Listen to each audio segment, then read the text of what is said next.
Hi guys, last షాట్లో మేము ఒక శివాలయానికి వెళ్తున్నాము అని చెప్పాను కదండి. సో ఆ శివాలయం ఎక్కడుంది, ఎలా వెళ్ళాలి అనేది ఈ షాట్లో అయితే చెప్తున్నాను. మేమైతే మాదలలో ఉన్న శివాలయానికి వెళ్ళాము.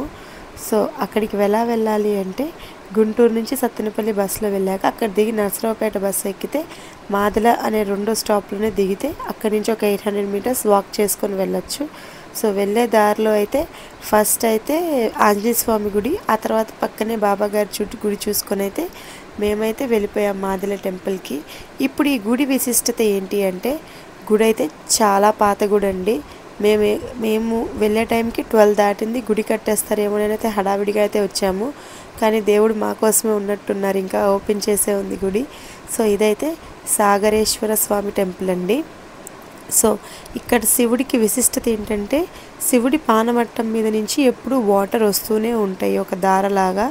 సో అలానే పక్కన భద్రకాళి సమేత వీరభద్రస్వామి, అలానే ఒక పక్క పార్వతీదేవి అయితే ఉన్నారు. గుడి చాలా పాతది.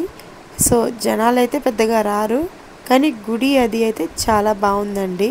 అండ్ నెక్స్ట్ ఈ స్వామీజీ అయితే ఎవరో తెలియదు, కానీ ఆ శివలింగాన్ని చేతిలో పట్టుకొని హృదయం దగ్గర అయితే పెట్టుకున్నారు. మీకు ఏమైనా తెలిస్తే కమెంట్ చేయండి.